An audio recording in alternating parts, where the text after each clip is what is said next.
So ఇక్కడ కేసీఆర్ చేసినటువంటి ఒక తప్పు, కేసీఆర్ నియంత పోకడలు ఈరోజు తెలంగాణకు ప్రమాదకరంగా మారింది అనేది మనం చెప్పవచ్చు. వాస్తవంగా సరే ఎంతో కొంత ప్రజలు ఆదరించేవాళ్ళు బీఆర్ఎస్ పార్టీని, కానీ ఈసారి ఒక్క సీట్ ఇవ్వకుండా బండకేసి కొట్టినంటే కేసీఆర్ నియంత పాలన ఏ విధంగా ఉందో ఒక్కసారి అర్థం చేసుకోవాలి. కేసీఆర్ ఇప్పటికైనా కానీ రియలైజ్ కావాలి. వాస్తవం చెప్పాలంటే కేసీఆర్ యొక్క నియంత పాలన కావచ్చు, లేదంటే కుటుంబ పాలన కావచ్చు, లేదంటే అవినీతి కావచ్చు,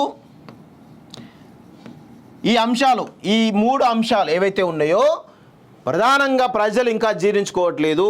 ఎందుకు అంటే కేసీఆర్ ఎవరు అవునన్న కాదన్న తెలంగాణ తెచ్చిన దానిలో రాజకీయ పార్టీగా కేసీఆర్ ప్రముఖ పాత్ర పోషించిండు రాజకీయ ప్రక్రియలో భాగంగా.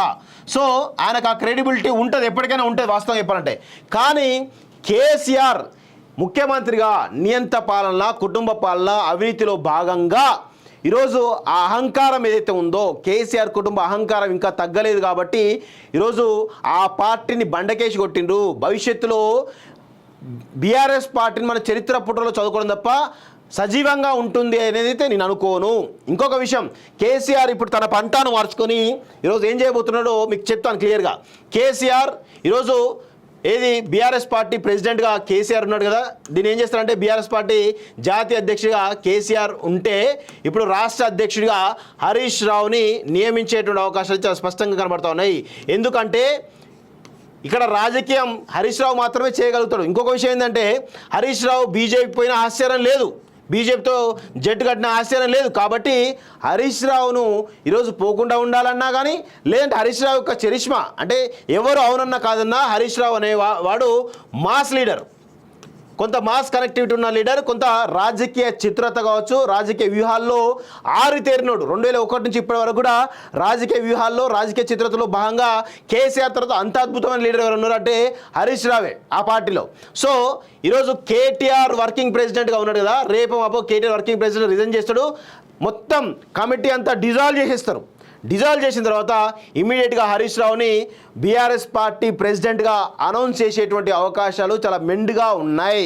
సో ఆ తర్వాత బీఆర్ఎస్ పార్టీ మెంబర్షిప్ డ్రైవ్స్ కానీ మిగతా అని కూడా పెట్టి లోకల్ బాడీస్లో ఒక పర్ఫార్మెన్స్ చేయాలన్నటువంటి దాంట్లో చాలా సీరియస్గా ప్లాన్ చేస్తూ ఉన్నారు.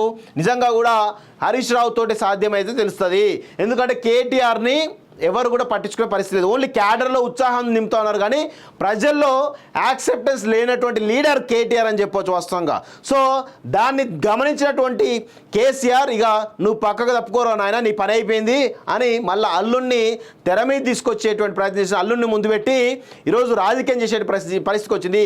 ఇలా 2 రకాల అడ్వాంటేజ్లు ఉంటాయి. ఒక హరీష్ రావు ముందు పెడితే ఒకటి బీజేపీలో పోకుండా కట్టడి చేయడం, ఒకటి రెండోది ఈయనకున్నటువంటి మాస్ ఇమేజ్ని గ్రౌండ్ లెవెల్ దాకా తీసుకెళ్ళి ఈరోజు ఒక కార్యాచరణ ప్రిపేర్ చేయడం కావచ్చు, వ్యూహాలు ప్రిపేర్ చేయడంలో హరీష్ రావును ముందు పెట్టే పరిస్థితి ఉంటుంది. ఎందుకంటే హరీష్ రావుకు కొంత యాక్సెప్టెన్స్ ఉంటే తెలంగాణ సమాజం ఇప్పటికి కూడా ఉంది. ఎందుకంటే వీళ్ళిద్దరి మీద ఉన్నటువంటి విమర్శలు కానీ, వీళ్ళిద్దరి మీద ఉన్నటువంటి ఆరోపణలు కానీ హరీష్ రావు మీద లేవు. సో అందుకే హరీష్ రావుకి యాక్సెప్టెన్స్ ఉంటుంది కాబట్టి ఆయన ప్రెసిడెంట్గా చేయాలంటే దాంట్లో కేసీఆర్ ఒక ప్లాన్ చేస్తున్నట్టు మనకైతే ఒక స్పష్టమైనటువంటి ఇన్ఫర్మేషన్ అయితే ఉన్నది వాస్తవంగా. సో ఇది మరి నిజంగా చేస్తాడా లేదా అనేది ఒక 2 రోజుల్లోగా ఈ ఇన్ఫర్మేషన్ బయటకు వచ్చేటువంటి అవకాశం అయితే చాలా స్పష్టంగా కనబడతా ఉంది.